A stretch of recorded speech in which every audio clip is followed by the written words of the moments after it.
It's very warm here.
Good afternoon, everyone, ladies and gentlemen. I would like to welcome you to this info session on the Climate Neutral and Smart Cities Mission Work Programme 2024. My name is Philippe Froissart. I'm working for the European Commission in DG Research Innovation, and I will be moderating this session today. But together with me, I have a number of colleagues that will be presenting the different topics that we have in the Cities Mission Work Programme. And I will start by introducing to you Patrick Mercier on this side, who is working in DG Research and Innovation in the same directorate as me, in the Clean Planet Directorate. Bonjour Patrick, and merci d'être venu. Plaisir. The next speaker will be Michael Klingenberg from DG Environment, who will be presenting to you today the topic on zero pollution cities.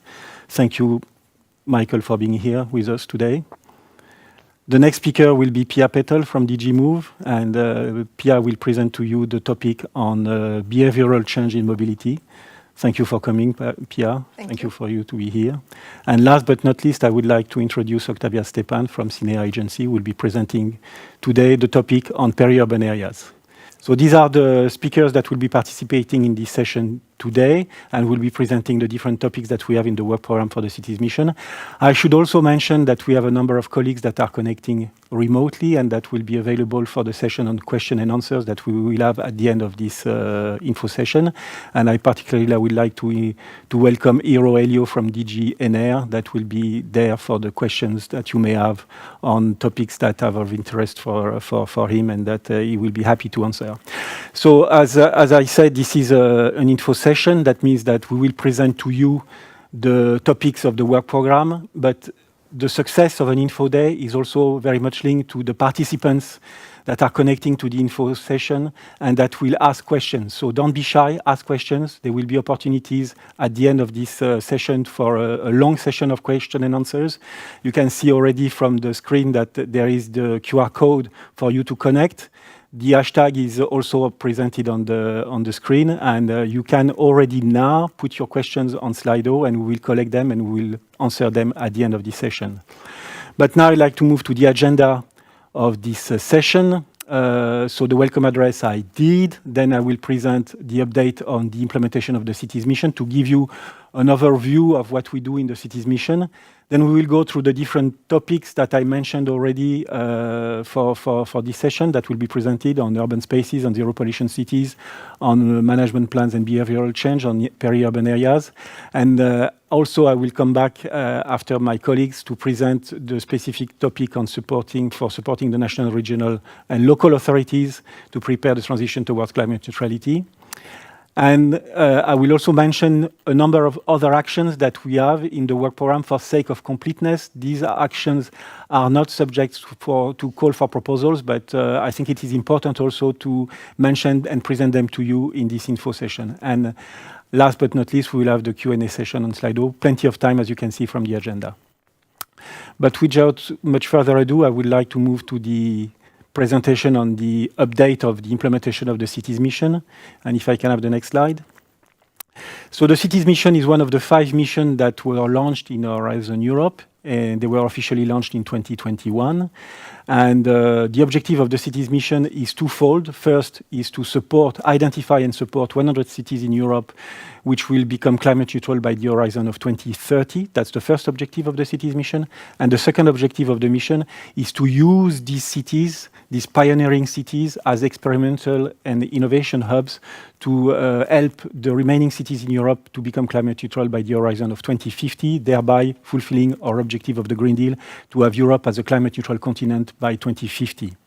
So what we are asking the cities to do is very simple. We ask them actually to prepare what we call the Climate City Contract, which is a document that has 3 components: a commitment part, where the city authorities, but also the national authorities, the regional authorities, public and private stakeholders indicate their commitments to reach climate neutrality by 2030, sorry.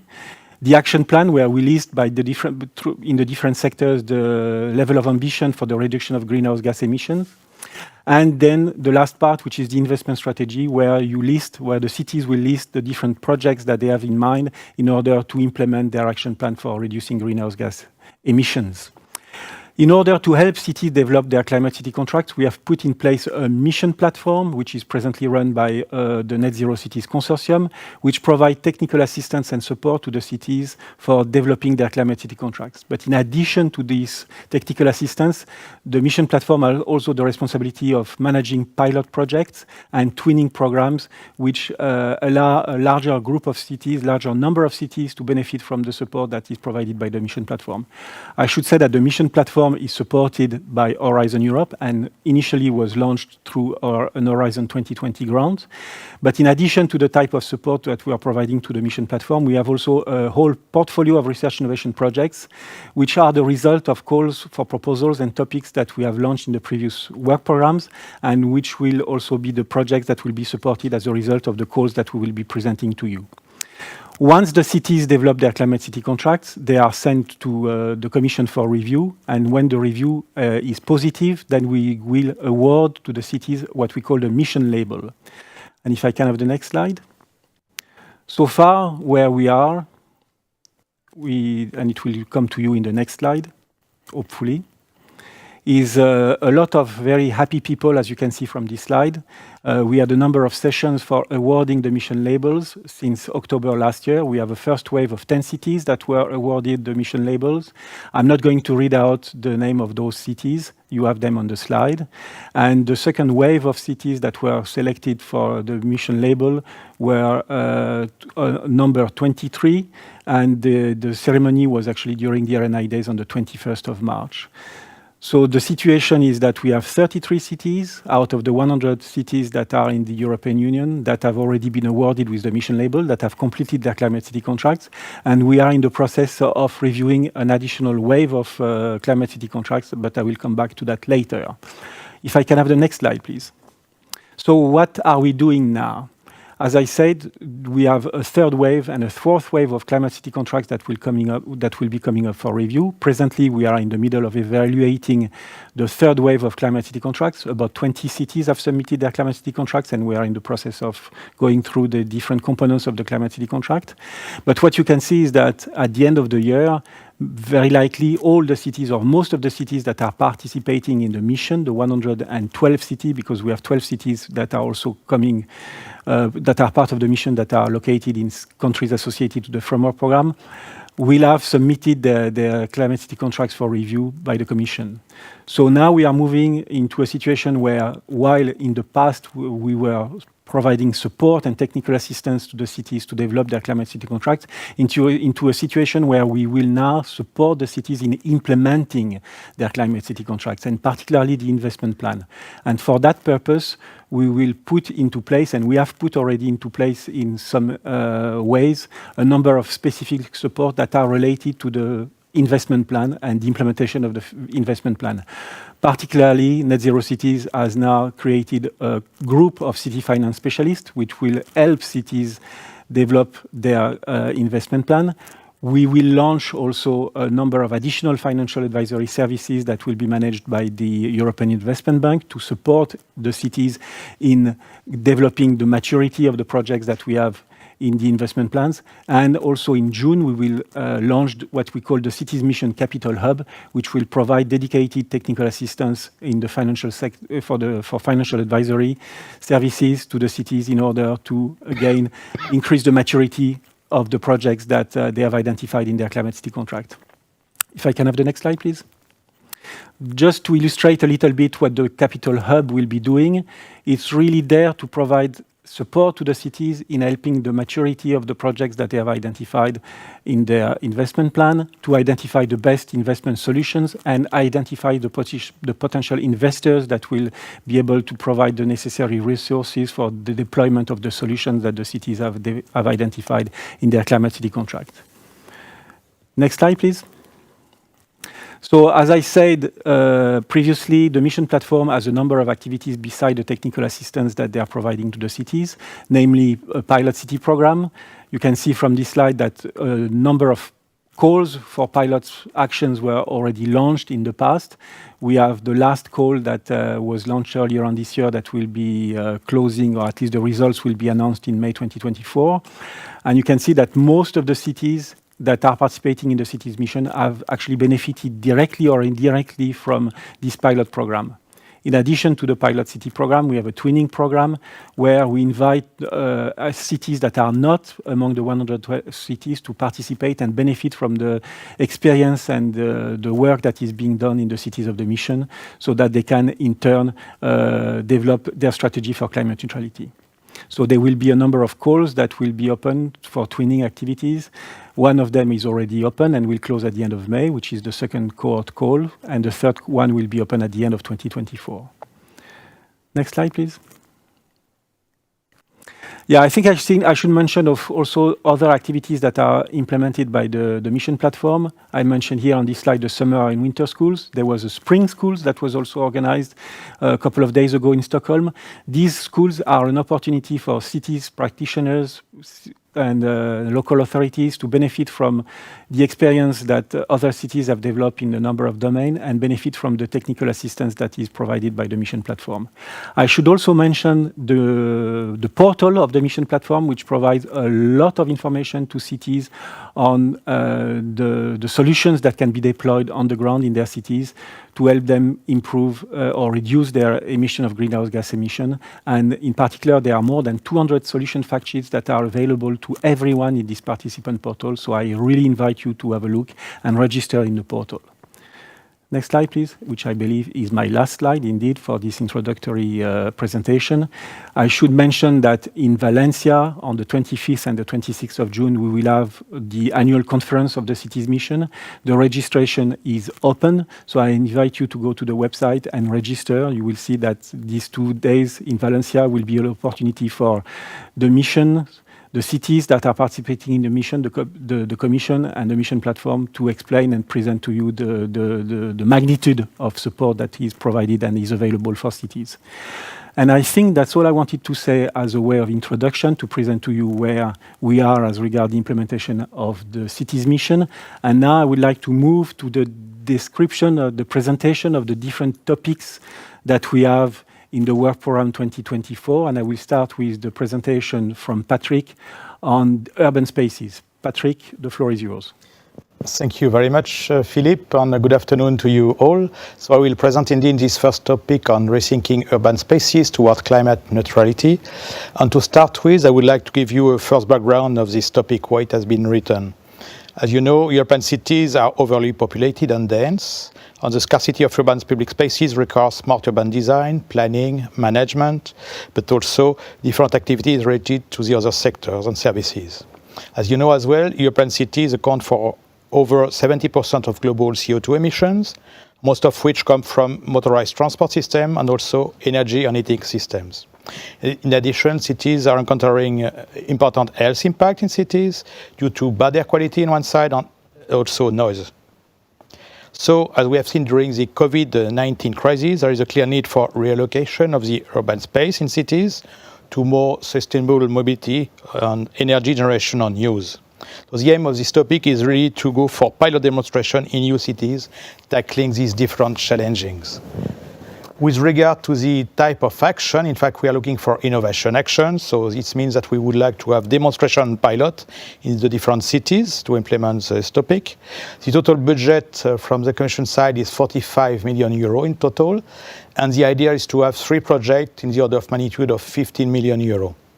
The opening of the call will be 17th of September this year, and we close on the 16th of January 25. And as a specific condition, the idea is to have a collaboration with the cities mission platform that was mentioned by Philippe through a memorandum of understanding. Next slide, please. Without the expected outcomes. So the first expected outcome is to develop an implementation of solutions for a smart urban public space design, revitalization, physical infrastructure planning, and also management across different areas related to transport and energy system.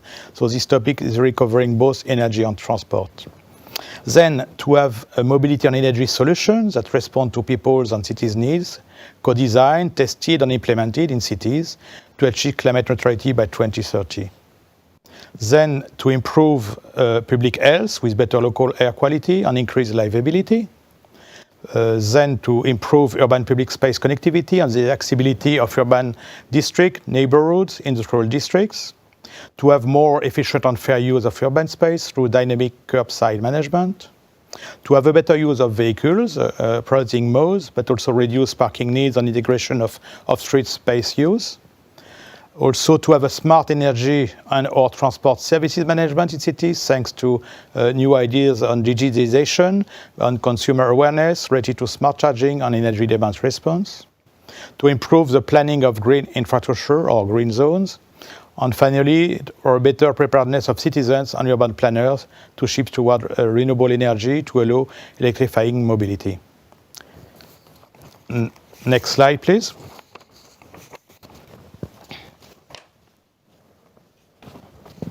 So with regard to the scope, the idea is really to have a pilot demonstration in at least 3 cities, what we call lead cities, and at least 3 replication cities, including at least 1 city from the 112 cities which are from the cities mission.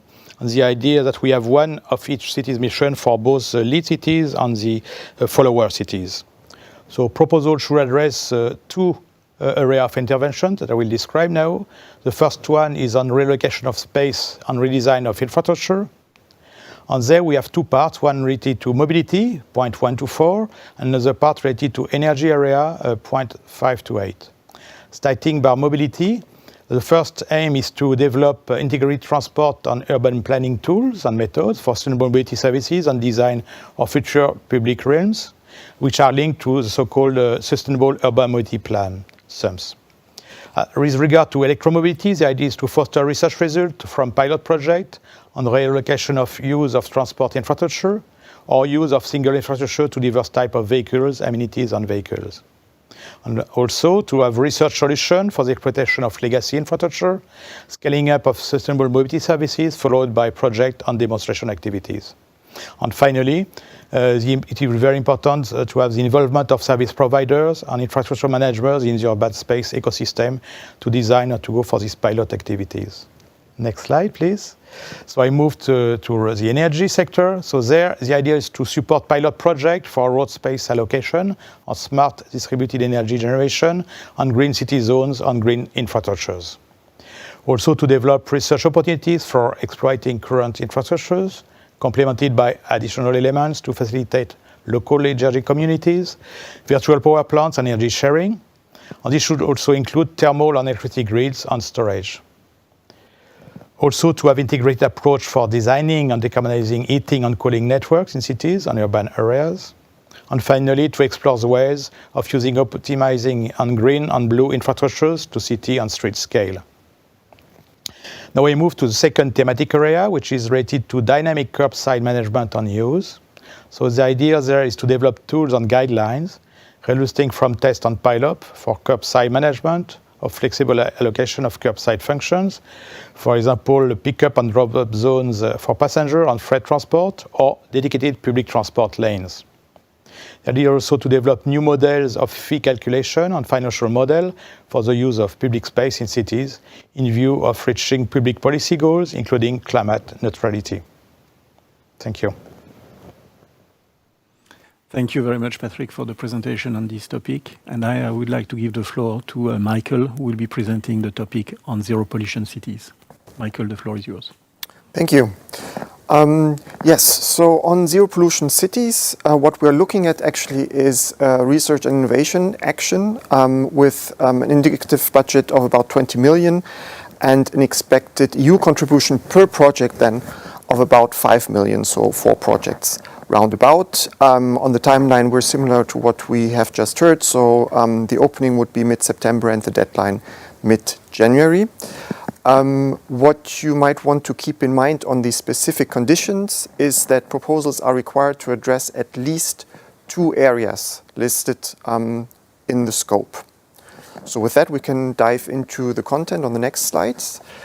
So on the expected outcomes, what we would like to see there are, first of all, methods for more precisely assessing the exposure to air, water, soil, and/or noise pollution, health impacts, and public information at regional and/or local level, but also methods for better assessing specifically exposure of vulnerable groups. And these can include those groups of people who are vulnerable to pollution more due to the socioeconomic context in which they live, but not only, of course. And this again, to the different types of pollution I've cited before, and again at regional and/or local level, enabling then more precise evidence to inform health impact assessments.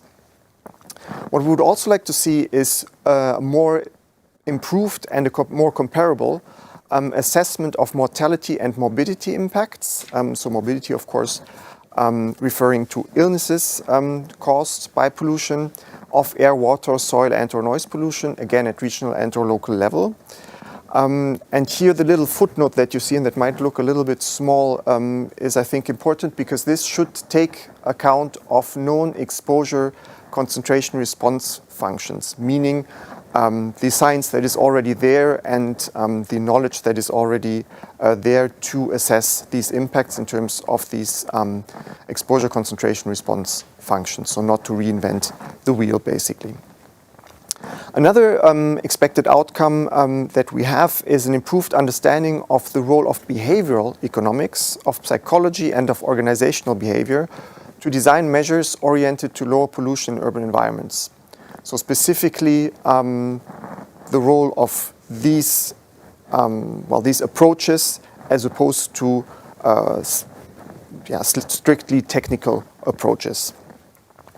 And also an improved understanding of the correlation between improving the environmental quality of urban spaces on human health and well-being. And then also in terms of methods, we would like to see methods for determining the sources of air pollutants at the urban level so that local authorities, stakeholders and citizens then actually know better the proportion of the pollutant emissions attributable to urban transport, to heating, and also to other sources. So there's an etc. there, so it can also be other relevant sources depending on the context, of course. So.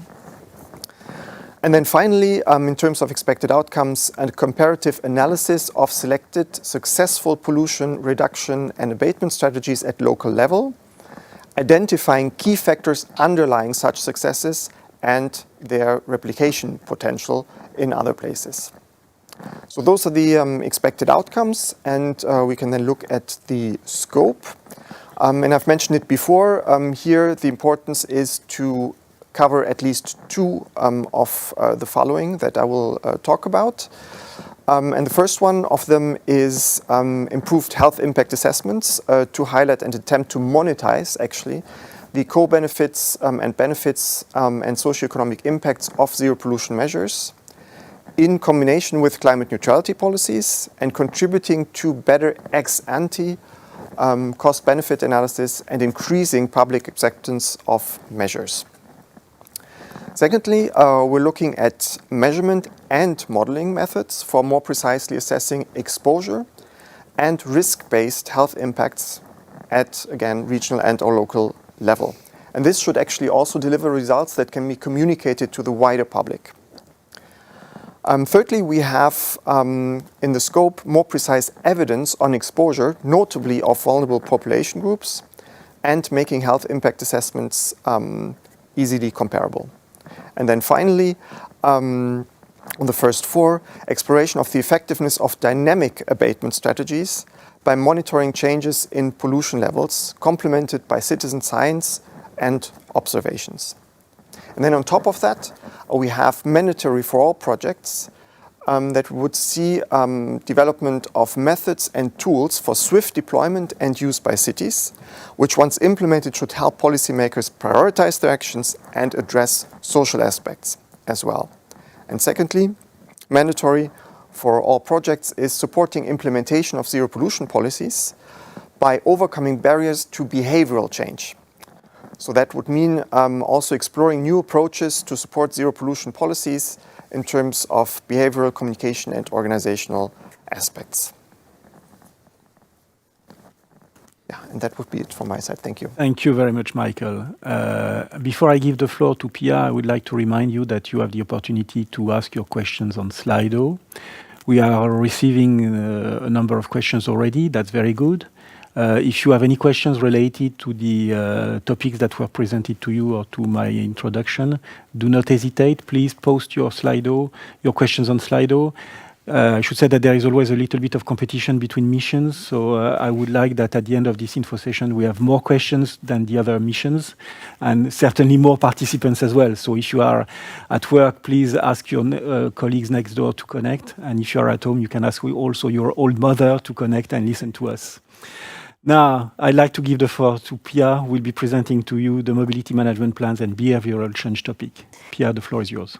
Thank you very much, Philippe. I continue with what my colleague previously already mentioned, the behavioral change, which we see is crucial for the uptake of mobility management plans or in general, not only to shift towards lower emission mobility and transport, but this won't happen if the behavior and the thinking is not changing. So this is why we propose this topic on mobility management plans and behavioral change. It will be a coordination and support action with 5 million and the same deadlines as presented by my colleagues before.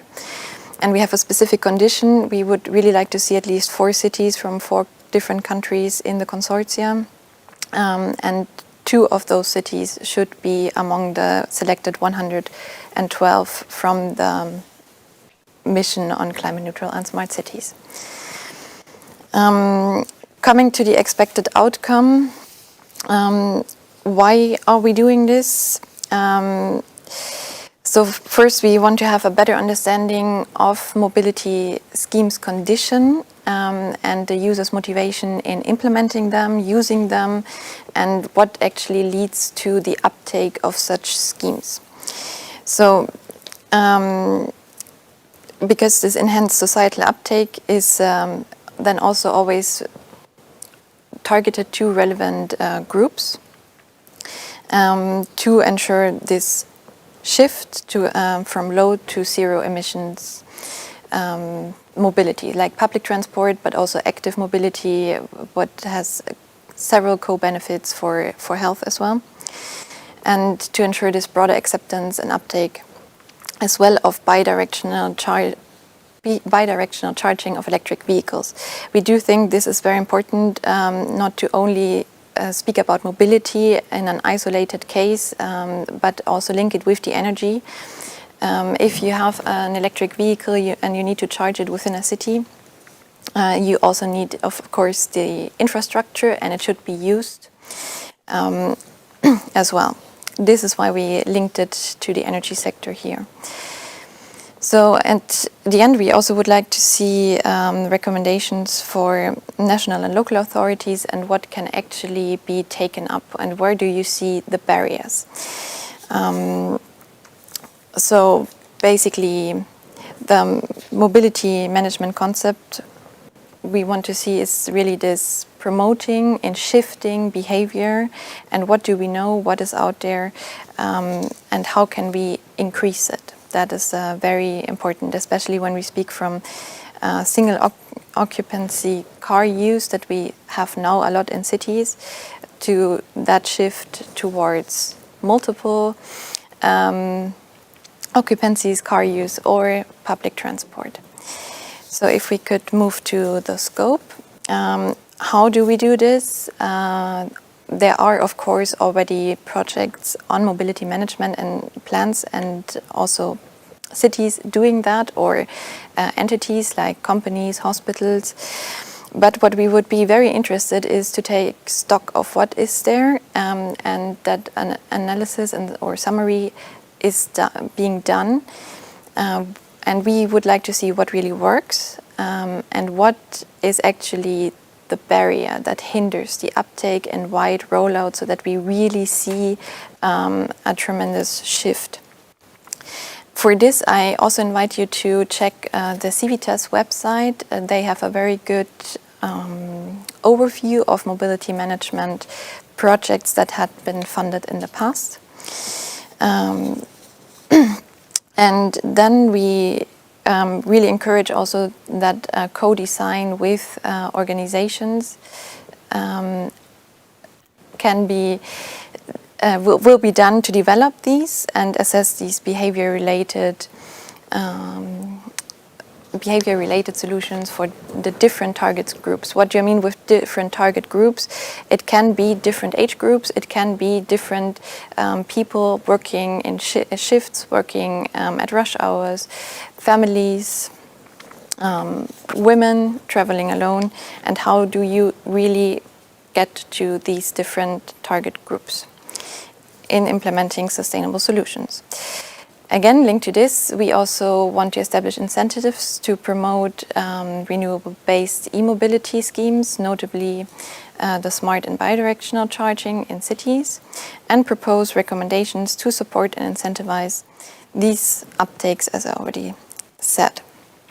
What we would also like, or what we think is important, is also to encourage new mobility behaviors by means of marketing, information, awareness-raising campaigns, basically to spread those best behaviors and make it available to everyone. And with this, I'm done, and give over to the moderator. Thank you, Pierre. I realize that we are actually a little bit ahead of schedule. So for the first time in my life, as moderator, I will be able to turn to the last speaker and say, take the time you need. Octavia, the floor is yours. Thank you very much, Philippe. Good afternoon, everybody. I will be introducing and presenting the topic that is linked with integrated peri-urban areas in the transition towards climate neutrality. This is an innovation action. The indicative budget, you can see, 28 million euro. We expect to fund about 3 projects, each of around 9 million euro. Then you have the dates that are the same as the previous topics for opening and deadline to submit your proposal. And a specific condition, as in the case of the previous topics, to have collaborations with the Cities Mission platform established through a memorandum of understanding. Some words about the purpose of having this topic.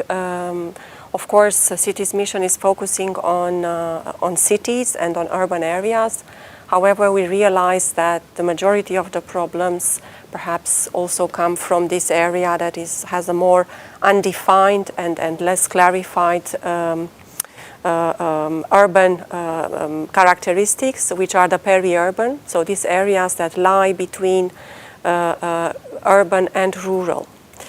So there are many challenges there. And that's why also the topic is quite long and has a number of areas that are presented. And perhaps it will be not very easy to address all the aspects that are there and that are requested. Realizing the complexity, the topic requires, and the proposals, to focus on 2 of the following domains. So the expected outcomes. First one is mobility, increased accessibility, where the expected outcome is to increase the accessibility and connectivity of peri-urban areas by providing inclusive, suitable and affordable alternatives. Also, the expected outcome in mobility is to improve peri-urban network performance, to improve transport inclusivity and safety, and to overall try to have this integration of land use and transport planning, so to develop these land use and transport planning models and policies. With regards to energy, the purpose is to, or the aim is to have improved and decarbonized energy grids, business models and technology solutions, and or guidance for setting up local energy communities. Also, the expected outcome is to have business models and or guidance for energy generation with a specific focus on renewable energy sources. With regards to industry, the main expected outcome is to reduce greenhouse gas emissions and increase the deployment of strategies of strategic clean technologies, improved energy efficiency in industrial processes, enhance recycling in industrial processes and materials, and reinforce overall the green transition of industry as much as possible to public and private partnerships, namely the local green deals. And the last area that you could choose to cover in your proposal refers to governance. And here we talk about trying to build capacity to support the development of planning and implementation skills, to support overall a better integration of peri-urban areas into the current spatial land use and transport planning. If we continue with the next slide for the scope, again here the text is quite long, but if we look at the main aspects, so the topic aims to foster the integration of green and smart mobility, energy, industry and governance solutions and measures within the current peri-urban development and planning practice in order to reduce these areas' greenhouse gas emissions and to improve their livability. Also, proposals should explore particular characteristics of peri-urban areas that are distinct from rural and urban ones, and analyze relevant urban-rural dynamics, such as continuous and frequent land use and functional changes, poor and inaccessible transport infrastructure, scattered and unevenly distributed services and amenities.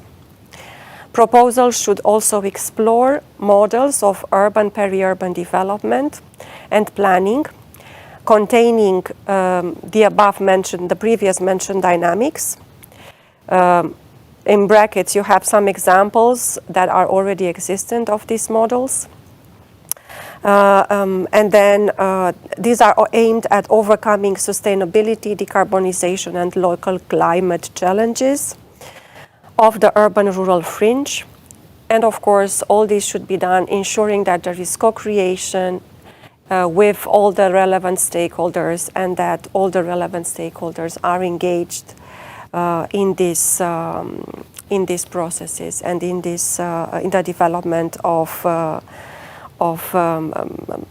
the integration of all these elements. And this concludes the topic 4 of this call. Thank you, Octavia. You could have taken more time, but that's okay. You are forgiven. I was looking actually on my phone at the questions that we have received so far on Slido. There is something like 10 questions, so I think you can do more and you can do better. And we want you to ask more questions if you can. So again, the link to the Slido site is available on the screen.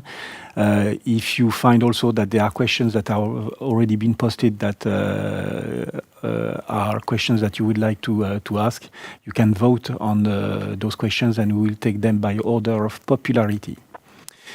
Now, I'd like to say a few words about another topic that we have in the Work Program 2024, which has actually a different timeline than the other topics that were presented to you. This topic is about the support of national, regional and local authorities to prepare for the transition towards climate neutrality within cities. So this is actually a topic that is a follow-up action of an initiative that we launched in the previous work programs of Horizon Europe. And the rationale for this action is very simple. In the cities mission, we target particularly the cities that are part of the mission, the 112 cities that I mentioned. But we realize, of course, that the strategy that those cities will develop for reducing their emission of greenhouse gases and the magnitude of the investment that is required cannot be borne exclusively on the cities themselves. It's very important to have as well a commitment from regional and national authorities. And what we wanted to do from the start was to have a close involvement and commitment from the regional and the national layers of governance in the follow-up and the support of the cities mission. One of the aspects that we wanted to develop in particular was for the member states and the associated countries that are part of the cities mission to develop a national network of cities that are participating in the mission, and to have a network that actually goes beyond the cities that are participating directly in the mission, but to also involve additional cities that are interested in this process and that will benefit from the support and the work that will be done or that is being done by the cities of the mission. So as I said, it is a follow-up action. We have supported a first phase of this project in Horizon Europe, which was called Capacities. And what we would like to do through this call is to provide some follow-up actions to broaden up the scope of the activities that were carried out and implemented by Capacities. So what we have here is a coordination and support action with a budget of 3 million. And we expect to select only one project from this topic. As I said, the deadlines are a little bit different than those that you have heard from my colleagues presenting before their topics. We want actually to open this topic in May, on the 16th of May, and it will close in September. And the reason why we have a different deadline is that we want to ensure continuity of the activities that have been already carried out by the Capacities project. So like with the other actions, there is a link to the mission platform. And the reason why we want to ensure that all the projects that we are supporting in the cities mission have this MOU with the mission platform is because the mission platform is really the hub where we want to concentrate all the information, all the results that are being produced in the projects that we are funding in the cities mission work program, so that this information, these solutions, these good practices can be shared with not only the cities that are participating in the mission, but all the other cities that are interested in reducing their emission of greenhouse gas. The expected outcome that we foresee from this action is very simple. Is first of all to have an increased preparedness and capacity of national, regional and local authorities in both member states and countries associated to the Horizon Europe Framework Programme to engage in cities transition towards climate neutrality. We want to take the opportunity of this action to identify actually the challenges and the barriers that cities may have in order to roll out and implement their strategy for climate neutrality, and to identify the solutions that can be put in place at national level and regional level in order to remedy and address these barriers in a coherent way. What we want to do also from this action is to make sure that we can develop more synergies with existing national and international communities, actions and programs, so that we can increase the impact of what we do in the cities mission. And here you have an explicit reference to some initiatives that we are also managing in Horizon Europe, namely the Driving Urban Transition Partnership. So as for the scope of the action, The idea really is to support the setup of national networks in countries where such networks do not exist. We have made an analysis of the situation we are in Europe for the cities mission.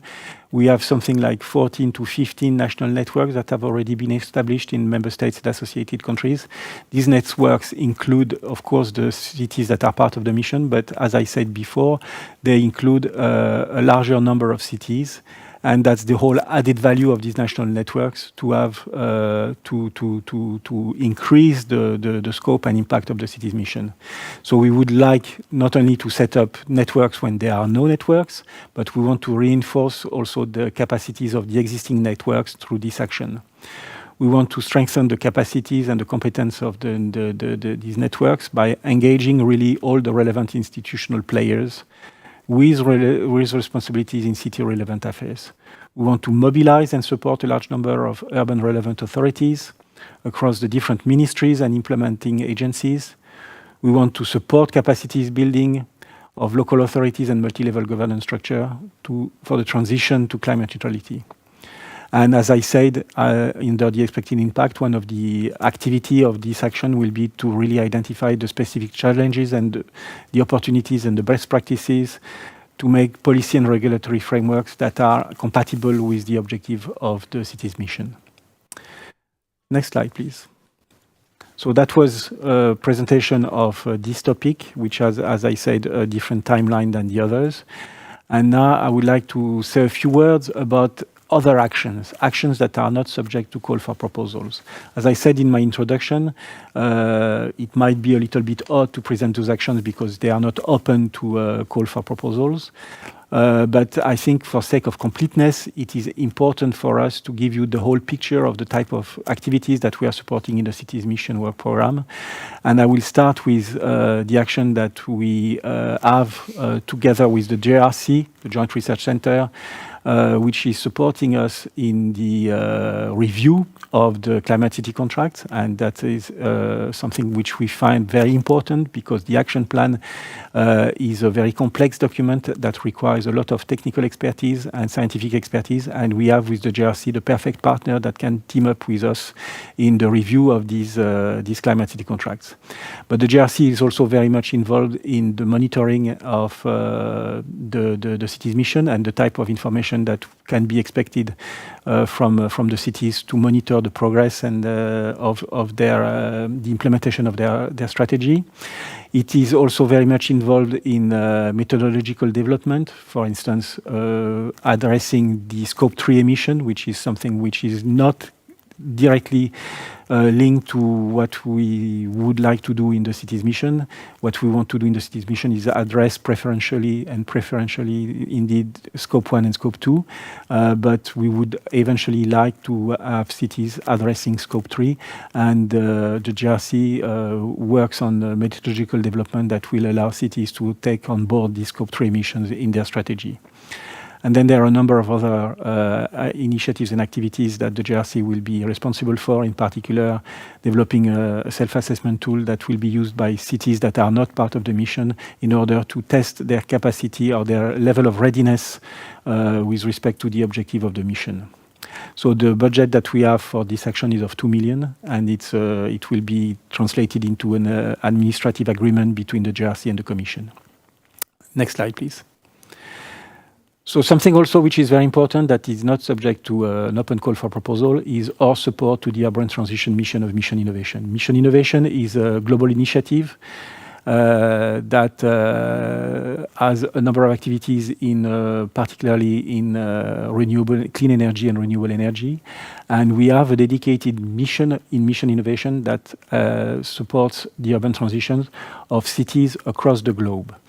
We have a number of co-leaders managing this urban transition mission, and the Commission is one of them, but we have also, as co-leads in the urban transition mission, the Global Covenant of Mayors and GPI Urban Europe.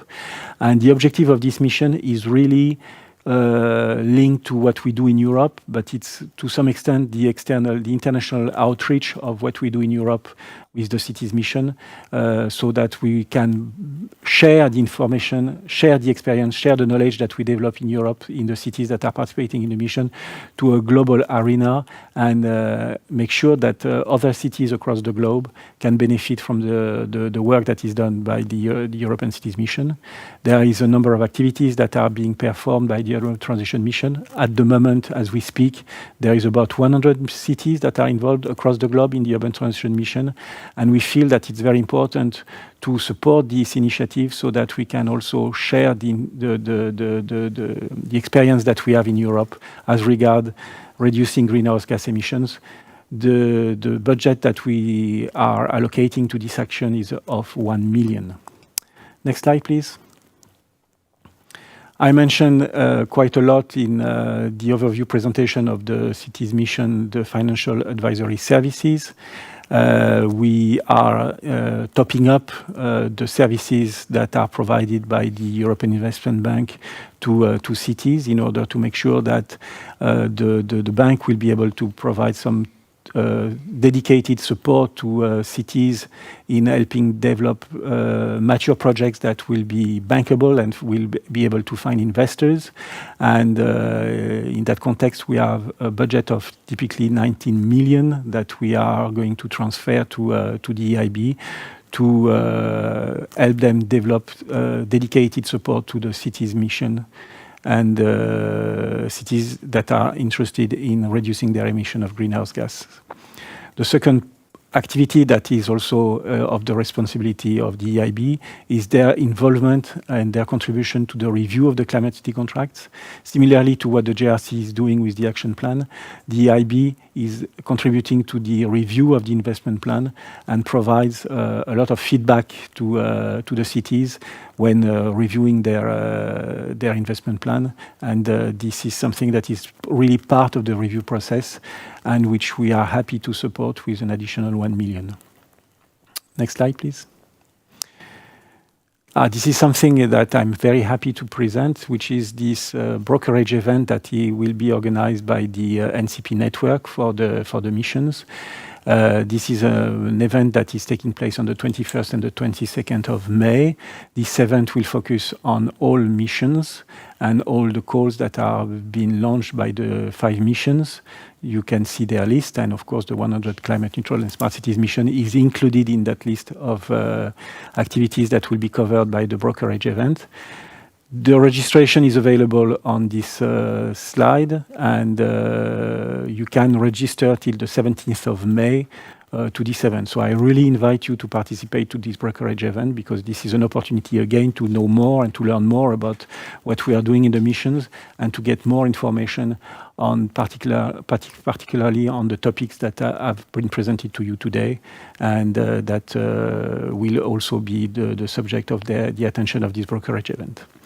And I believe there is probably another slide, if I'm not mistaken. Yes, the slide there is to really say that we have closed our presentation to the different topics, and we would like to move to the second part of this session, which is the Q&A on Slido. So I invite you to connect to Slido and put your questions. When you connect to Slido, you have to use the right hashtag, which is indicated on this slide, and you have to refer to the channel for the Climate Neutral and Smart Cities mission, and then you have the different possibilities there to enter your questions.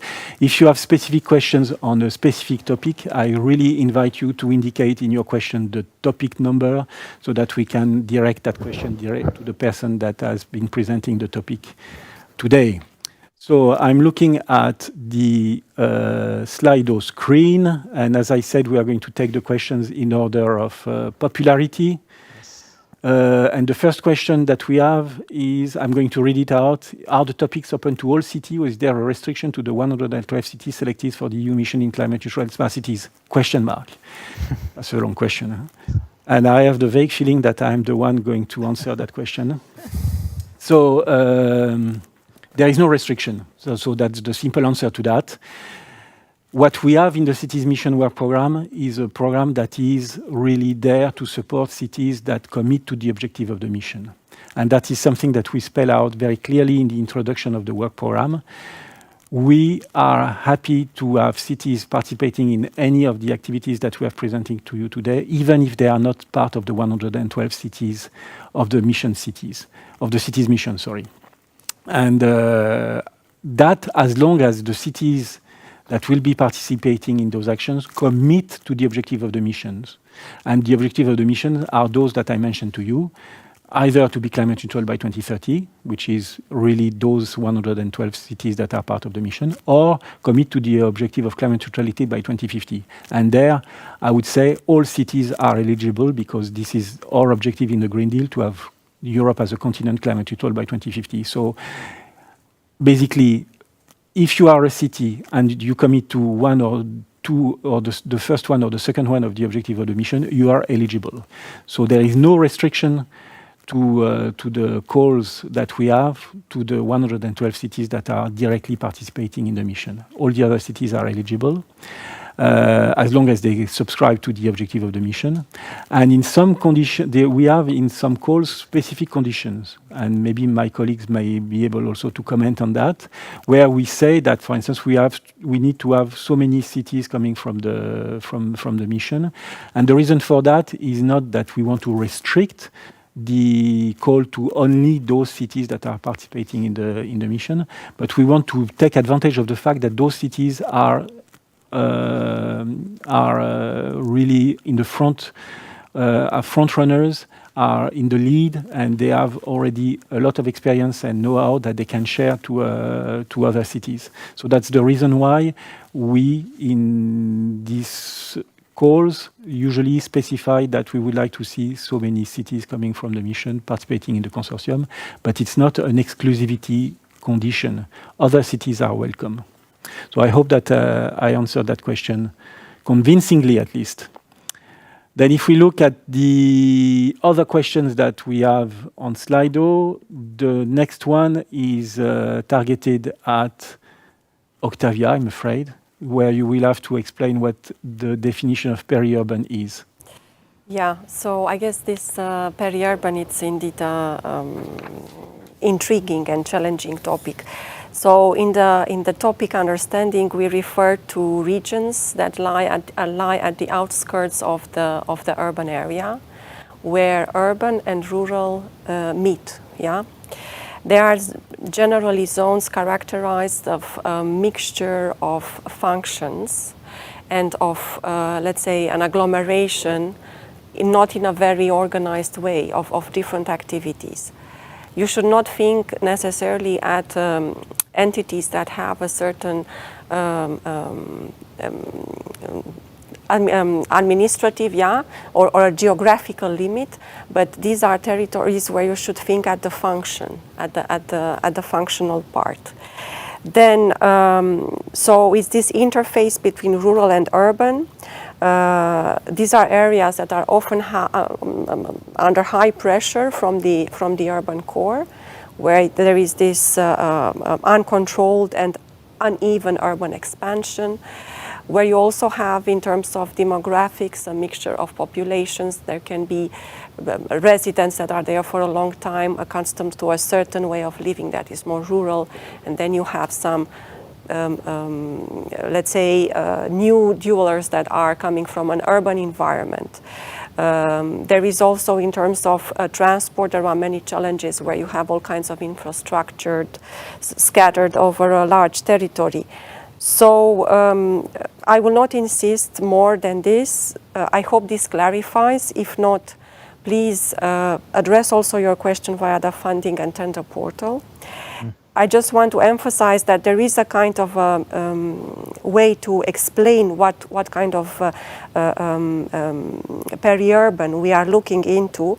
If you look at the scope of the topic, in the first paragraph, following the scope, you have a brief presentation of what we understand by peri-urban in this specific topic. Thank you very much, Octavia. And maybe Eero would like to complete, I don't know, because he's also involved, he's online and he's involved in this topic. Eero, do you want to add anything?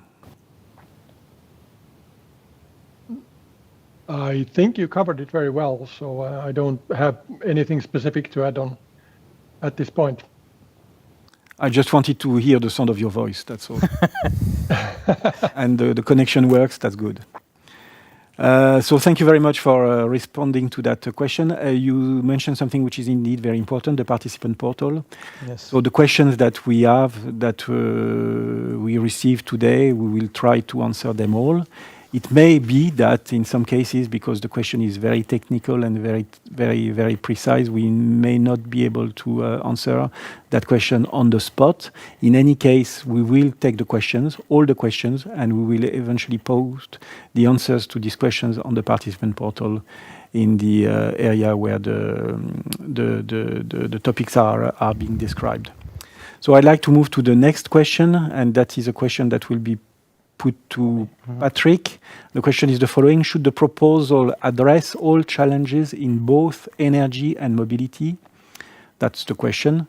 When addressing energy or mobility challenges, can we mix both categories, or do we need to stick to all for energy and all for mobility challenges? That's a good question. Yes. I hope you have a good answer to that. Of course. Excellent. I hope it will be very clear to all of you. Thank you for the question. In fact, in this topic, we have two main areas of interventions. One really related to relocation of urban space and redesign of infrastructure, which both cover energy and mobility. And there is a second area intervention related to dynamic curbside management, which is mostly focusing on mobility. So, as I mentioned previously, both areas should be covered. But having said that, in the first area of intervention, as you mentioned, there are 8 total research actions, 4 for mobility and 4 for energy. And either the one related to mobility or energy should be covered. So it's either the mobility ones or the energy one which should be covered.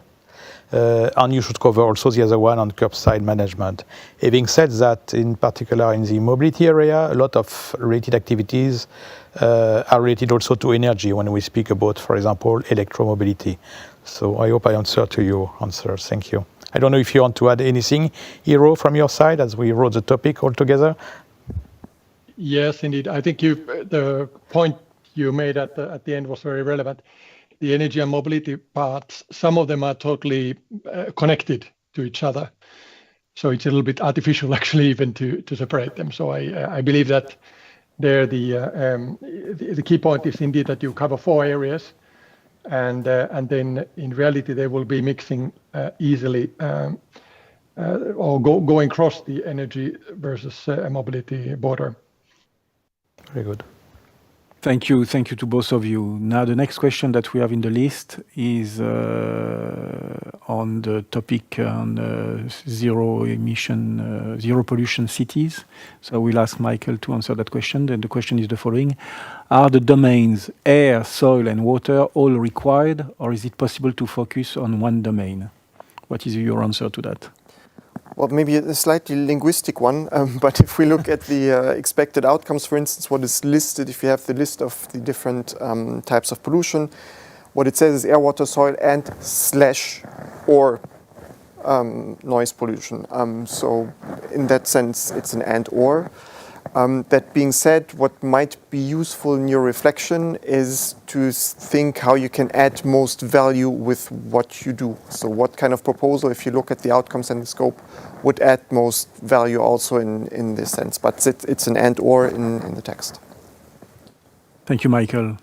And then we have another question which is a little bit more general and which can apply, I suppose, to all the topics that were presented to you today. And the question is the following: who are you expecting the applications to come from within the cities, city councils, government systems, universities and research organizations? Or maybe I can take that question and I will invite my colleagues to complement. Everyone to some extent. It depends very much on the type of the topic that we are talking about. But it goes without saying that when we are referring to the participation of cities, we have in mind city authorities, which could be city councils or governments, local authorities. And of course, it goes without saying, particularly for those topics that have a specific research and innovation dimension, like the RIAs or the integrated actions, innovation actions, sorry, to some extent as well, universities and research organizations should be considered as part of the consortium. So I think it depends very much on the content of your proposal.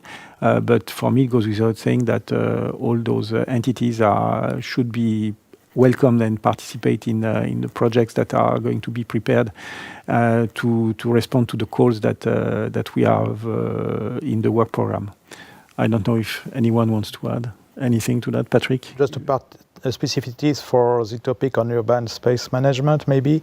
It will be important, of course, to have city authority involved, but also to have service providers, so from the industry as well, but also infrastructure management. As we are reusing the infrastructure for different use, it will be very important to have all these entities involved in the proposals. Thank you. And then maybe also for topic 4.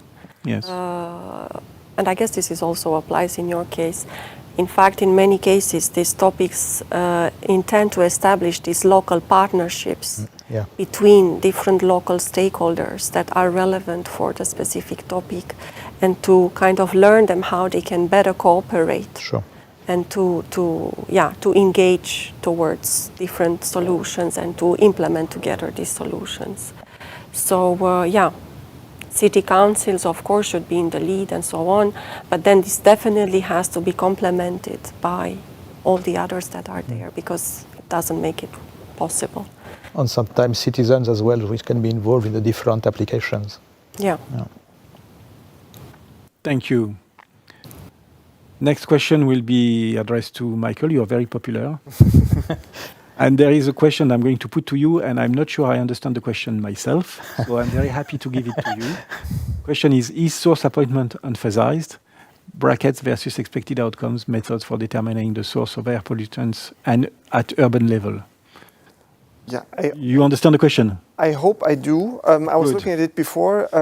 I hope it's what I think, which would be a question on the terminology. And if it's what we're saying there in terms of the methods for determining sources refers to the term source apportionment, which is one that is used, for instance, in the context of air quality. So determining the sources means source apportionment. So in that sense, the term source apportionment is what is meant there, if that is the question. So I hope that helps.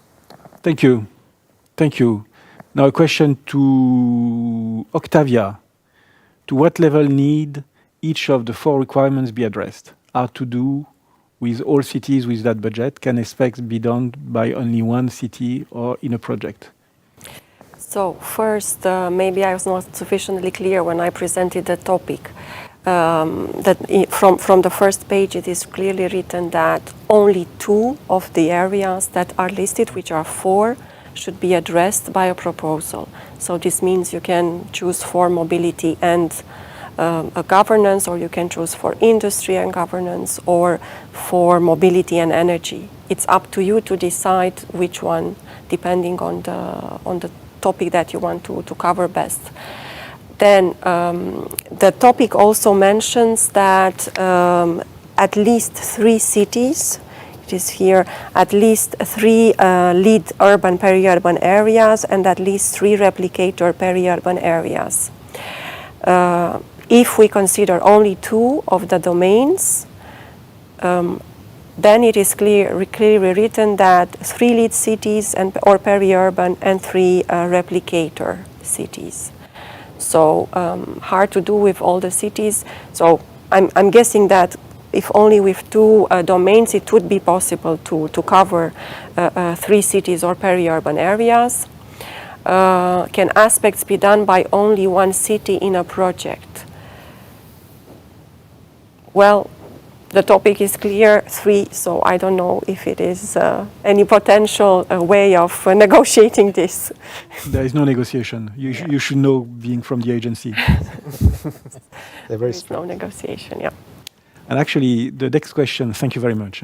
The next question, I will sneakily give it to you as well, which is about the MOU, because the question is whether or not, so as I said at some stage in the presentation, we want all the projects that we are going to support in the different topics that we have under the Cities Mission Work Program to formalize their collaboration with the mission platform through an MOU. That's a prerequisite, basically. So the question is, when do we actually prepare? When does the consortium prepare that MOU? During the gap or after the gap? After the gap. After the gap. After the gap. How much time do they have? It's depending on the project and the cooperation with the mission platform consortium. It can happen within the next 6 months following the start of the project. So it's after the start of the official start of the project. You have the experience of the implementation of the previous calls in the work program 21, 22, 23, 24, where we had these conditions. Is that something that has ever been a problem for the projects that were selected to develop this MOU with the mission platform? Not necessarily. Of course, with the first project, it was more difficult to find a way to finalize this, or maybe it took more than 6 months. With some projects, we are still in the process of trying to find a way to sign this memorandum of understandings, but it's not, Maybe on a related issue, and then I will go back to the questions. You structure the projects by clusters. Yes, it's So maybe this is something that you want to say a few words about. Yes, it's true. The projects so far have been grouped in clusters, depending on the area and the topic that they cover. We have clusters related to public transport, another one that covers positive energy districts, others that look into the urban planning and design problematic. And we try, to the extent possible, to not have a memorandum of understanding with each project, but to have a memorandum that covers the cluster, the groups of projects, which facilitates a little bit the discussion. And so, because already we have about 15 projects ongoing, a memorandum with each project is not easy for the mission platform also to manage. So then it's much better to try to group and to have, And then all this is based on finding the commonalities and the common interests of all those involved on the one side mission platform and the project. So identifying ways to do communication together, dissemination together, to find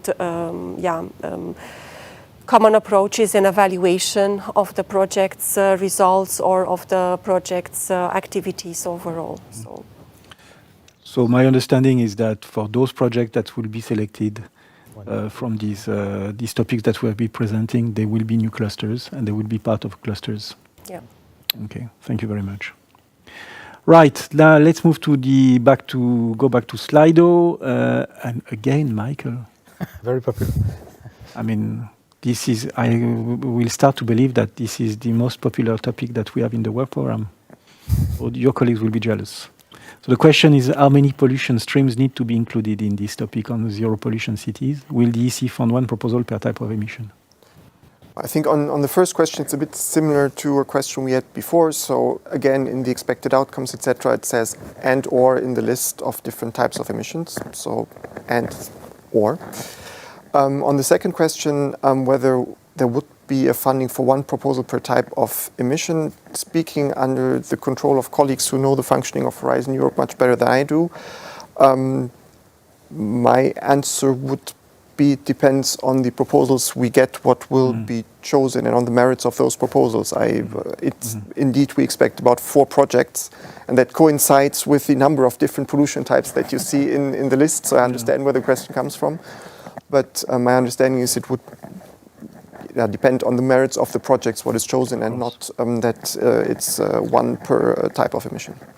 It was not specified in the description of the topic, so we can consider that we could have 2 projects addressing the same type of emission, even though it would be nice to have the whole coverage of the topic in the projects that are being selected. So again, it will depend very much on the quality of those proposals that are submitted. Pia, next question is yours. Can local transport authority be member of the consortium instead of the city itself?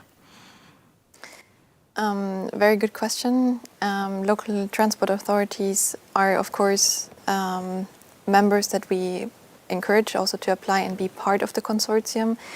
Instead of the city itself, speaking also on the control of my colleague who evaluates here, I would say no, because what we had in mind when designing and writing the topic was that the coordination usually happens at cities level. And we want the authority to have a good overview, to see the missing links and to have an integrated urban planning happening. And this is usually the city who is in charge of that. Therefore, I encourage you to be part of the consortium, but instead of a city, I would say no. This is your last word? Okay, that's fine. That's fine. I don't know if Octavia wants to compliment me, but when we have a hard requirement of 4 cities. Yeah, perhaps to a certain extent, let's say, we can consider a transport authority also representing because the focus of the topic is on transport, yes, on mobility and behavioral change in mobility.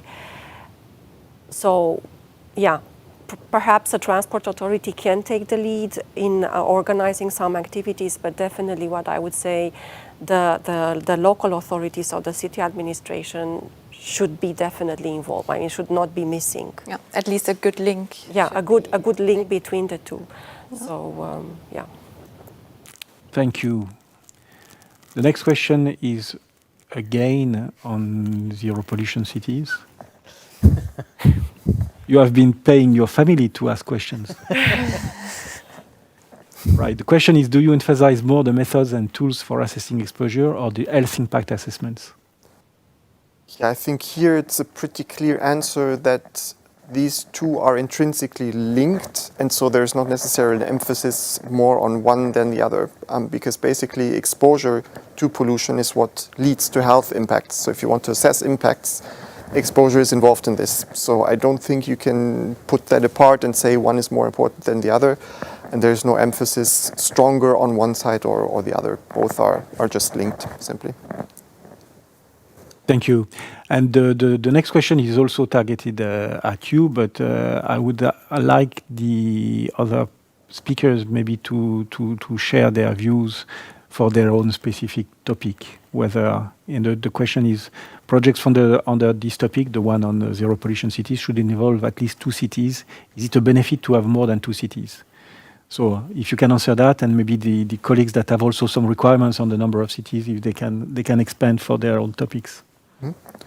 Well, here I think it really depends on the proposal and what you're planning to do. I think you should look at what you're planning to do and what makes sense there, and would it add value to have one city or the other? Would it add value to do it with 2 specific cities, 3, 4, however many? It depends on what you do. I don't think there is a clear answer that more is better or less good. It depends really on the proposal. And of course, I would always say, whatever you do, explain it well, why you have made that choice, why you have gone for 2 cities, 3 cities, or whatever you have gone for. Also, possibly which cities you have gone for, because there can be, in terms of pollution, very differing situations in different local circumstances, which then might lead, for instance, for this to be more applicable or not. So just the reasoning for whatever you do as a choice there would, I think, be important to explain. Pia? Yes, for the mobility management topic, we actually put at least 4 cities. I would agree with what my colleague just said, because we think as well, the more the better in terms of maybe already best practices to be shared, but at the same time you have to be able to work as a consortium well together. So if it's getting too big to work with, this is really up to the applicants. But I encourage you, as I said, there are some cities who have mobility management plans, or there are some entities in different cities who have mobility management plans in place.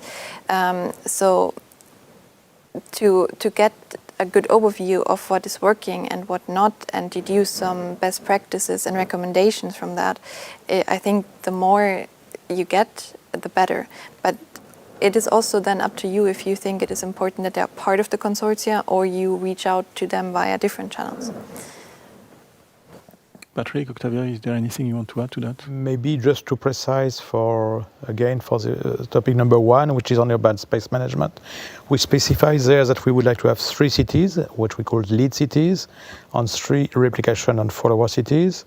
And to complement what my 2 colleagues said, I think it is important to have on the cities, when you make the choice, is to have a very good geographical balance, but also in the type of cities, which should be complementary, because you have different types, size of cities in Europe. So it would be very good to have smaller cities, bigger cities, coming from different geographic area in Europe. So to have a very good complementary approach.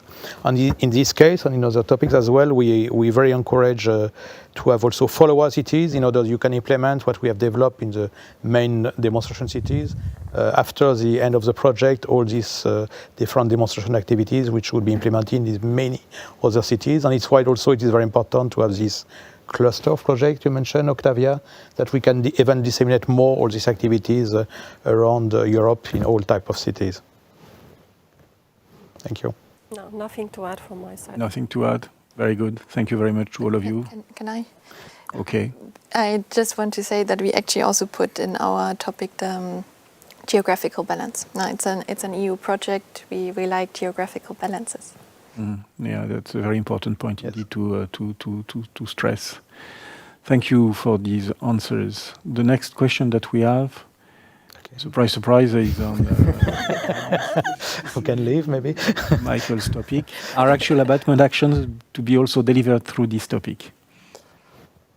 Well, the way I would read, again, the expected outcome and scope is that, no, that doesn't have to be the case. But of course, depending on what you do, you might be working in conjunction with actions that are being taken. For instance, if you look at the exploration of the effectiveness of dynamic abatement strategies by monitoring changes in pollution levels, you might do that with an action that is being taken. But that would not necessarily have to be an action that without this project wouldn't have been taken. So as such, I would say no, it doesn't have to be that abatement actions in terms of measures on the ground have to be delivered through the funding of this topic. No. Very clear. Thank you. Next question is a general question, and I read it out loud to you. Considering the request of having at least 1 or 2 of the 112 cities on board for all topics, can the same city participate in more mission city topics? Maybe I can say something there. I mean, there is no rule that will prevent cities to participate in more than one proposal and more than one project. We have a lot of very active cities that are participating in many research activities that we are supporting in Horizon Europe and before in Horizon 2020. I think the only thing that those cities will need to be attentive to is their own capacity to participate in several projects. Bearing in mind that the departments that are responsible for the preparation and implementation of the climate city contracts are usually limited resources. So if they start participating in quite many projects, they have to make sure that they have the staff and the manpower to do so. But in principle, there is nothing preventing cities to participate in more than one topic. I don't know if there is anything you want to add to that. But diversity is still good. So we like to see cities participating in our activities coming from all horizons. And what you refer on geographical balance is also something that needs to be taken into account. And nothing you want to add to that question? No. No, we are okay. I'm okay. The next question is the following. The work the mission platform currently managed by Net Zero City is doing is very relevant and impactful. They will be happy to know that. Are there ideas to increase resources to deliver even more impact and support to cities? Maybe I can take that one. So the mission platform, as I said earlier on, was actually launched as part of the Horizon 2020 Green Deal call that was prepared in 2019, if my memory is correct. So that was the first tranche of funding that we provided to the mission platform. And then since that first project that we had in Horizon 2020, we had 2 tranches of funding that were added to the resources that the mission platform has to support the cities of the mission through what we call the Framework Partnership Agreement. So we have 2 specific grant agreements in Horizon Europe that were added to the support that was initially provided by the mission platform. In the Work Programme 2024, we did not include an additional tranche of funding through a specific grant agreement. So all the activities that the mission platform presently manage, namely the pilot projects, the twinning activities, the technical assistance to the cities through the city advisors, all the activities related to financial advisories through the upcoming capital hub and so on, are covered through the specific grant agreements that have been supported in Horizon Europe in the first work programs 21-22 and 23-24. So as I said, no additional support to the mission platform in the Work Programme 2024. Having said that, we are also working on the preparation of the next work program, the Work Programme 2025. And we are also reflecting on what type of support will be provided in the Work Programme 26-27. So we could not exclude, and we have in mind more specifically, for the Work Programme 2025 to have an activity that will top up the existing activities of the mission platform. So indeed, we will be very likely increasing resources to the mission platform so that they deliver on what needs to be done at the time. And when we talk about the Work Programme 2025, we are actually talking about activities that will be implemented very likely at the end of 2025, beginning of 2026. And it's clear that the type of activities that will need to be provided by the mission platform at that time will not be the same as we have today. Today we are talking about still very much technical assistance to city to help them prepare their climate city contracts. In 2 years' time or in 1 year and a half time, we will be in the deployment of the climate city contracts, in the implementation of the climate city contracts. So the focus will be more on, for instance, the financial advisory services than on helping cities develop their strategy for climate neutrality. So we will have to adapt the type of support that we'll be providing to the mission platform in the coming few years to the needs of the cities of the mission. But to answer quickly that question, yes, we have in mind to provide additional resources, but not in this work program, in the upcoming work programs 25, 26, and 27. Anything you want to add to that? So we can consider that the question has been answered. And if we can move to the next question, are there any plans to foster real collaboration with the adaptation mission? So that's someone from the adaptation mission probably that is spying on us. How the synergies could be made real, maybe through national platforms. I don't know if anyone wants to take that question. Otherwise, I do it. Do it. We have plenty of plans to increase our collaboration with the adaptation mission. And I think the reason for that is that there are real complementarities between what is being done by the climate adaptation mission and what is being done by the cities mission. And to give you an example, in the climate city contracts that have been prepared by the cities so far, that have been submitted to us, I'm talking about the 33 that have received the label already, and the 20-odd cities that are in the process of being reviewed now. In many cases, there are references to climate adaptation activities, because in many cases, it's very difficult in a strategy which is focusing on mitigation to ignore the climate adaptation dimension. So there are many actions that are covered in the climate city contract that actually relate to climate adaptation. And that makes perfect sense. To explain also other opportunities of collaboration that we have had with the Climate Adaptation Mission.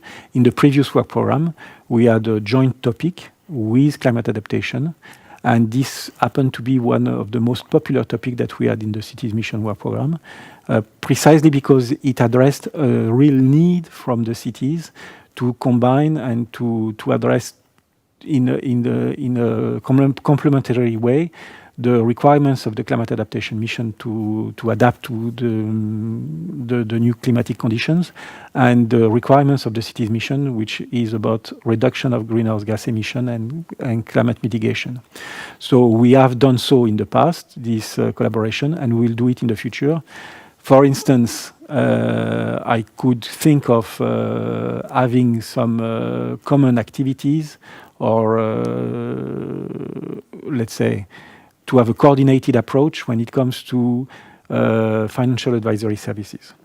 It's clear that from the perspective of an investor, the fact that a project is linked to climate mitigation or climate adaptation does not make too much sense.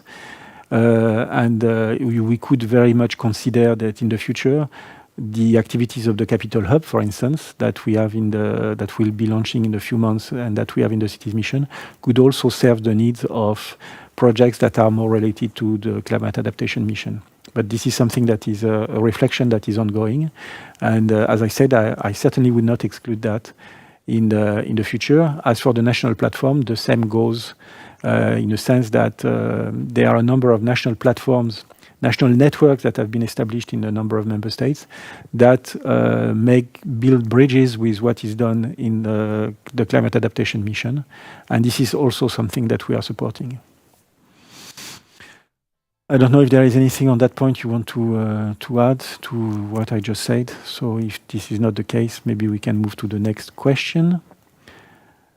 Does EEC plan to offer extensive financial tools by the EIB and EU funding to facilitate urgently needed local investment in decarbonization measures? So I mentioned the support that we are providing through the EIB to the cities, using the existing financial advisory services that the EIB has, like the EIB advisory services. I mentioned in the slides, and we have it in the work program, a reference to Elena, which is also a program that is being managed by the EIB and which focus on energy and transport.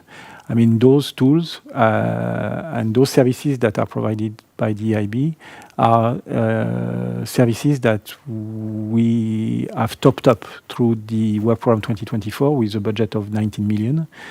Our intention, similarly to what I was saying on the support provided by the mission platform, is indeed to continue this support of financial advisory services so that we can really address the needs of the cities that will come up with their climate city contracts now. At the moment, we have provisions in the mission platform and through the support, the top-up support that we are providing to the IB to a limited number of cities. But that number will increase necessarily. Hopefully we will have, as I said, this year, 100 climate city contracts that will be submitted for review, so that all cities will have submitted their climate city contracts. And that means that potentially starting next year and after that, there will be a sizable number of projects that will require some support to become bankable and that will be ready for investment. So this is something that we are indeed committed to do, this reinforced support to financial advisory services, that they may come from the IB or other channels. I think I answered the question. Next question: if a specific city government is part of the mission cities but not its metropolitan authority, can the metropolitan authority be counted as mission city too? Ooh, interesting question. Well, Octavia, so that I can breathe for 5 minutes. Yes. And I Drink. For me, the short answer will be no. And the long answer, but maybe, yeah, there is flexibility. And the long answer and the explanation of why would be that if there is a certain entity, administrative entity, that has taken responsibility for the development of the Climate City contract and has engaged, it is that authority that has engaged. It's not the Metropolitan Authority. So if it's a certain, so that authority that is recognized as among the 112 is the authority to can be considered as one of the mission cities, yeah? Mission city. But this is my this is my angle, yeah, because then becomes very, very blurry and very flexible. We do not know anymore. Yeah, it's that entity, but however we expand or we live, so it becomes very, very unclear. What is a mission city? Yeah, I think you raise an important point here indeed. I mean, if I take the example of France, I'm just using France as an example. Most of the cities that participate in the city's mission coming from France are métropoles. So it's not only the city itself, it's the city with its metropole. But not all of them. And there are some examples of French cities that are part of the mission that are coming as the city itself and without the metropole. Having said that, I think if the metropole is interested in participating and contributing to the projects that that specific city wants to develop through the actions that we have in the work program, they can participate as members. As an additional legal entity that could be part of the project. So we would not exclude the Metropolitan Authority to participate, but they could not be considered as the mission city itself. So I mean, in a way, there is nothing preventing metropolitan authorities participating in projects, but they would not be considered as necessarily a mission city. The mission city, the local authority, the city authority should be the one participating to be considered as a mission city in the project. And maybe I'm thinking that this maybe relate more to this peri-urban topic, because there you can consider looking at the metropolitan area, and the topic description does not require to have a mission city involved. So, yes. So it's not, there's no requirement to have one of the 3 lead cities to be a mission city. So it can be indeed a metropolitan area if you want to, yeah. Are you, in that context, replying to the last question that we have received? Yes. Maybe you want to take that one. Can a peri-urban leave it to you. Municipality be selected as a twin to a neighboring city that is among the 112 cities, or should the twin be in another country? Yeah, well, it's not an easy question, because we were commenting earlier on the need of a certain geographical balance. We have, for instance, I mean, you could look at the topic in many ways. We have 3 lead and 3 replicator cities, they are called, areas. So you can consider, I don't know, let's say that the lead city is the lead partner, and then it is the twin, it is a smaller city that is located in the peri-urban area of the main city, if this is the question. Been selected as a twin to a neighboring city that, I think, yes, it can be, but always keep in mind that overall the proposal should provide a certain geographical diversity and not limit only to a region or to a country. Okay, thank you, Xavier. That's very clear. And I think you can take also the last question that we have. So regarding the MOU, should we somehow take this into account in the proposal? Indeed, this is a condition.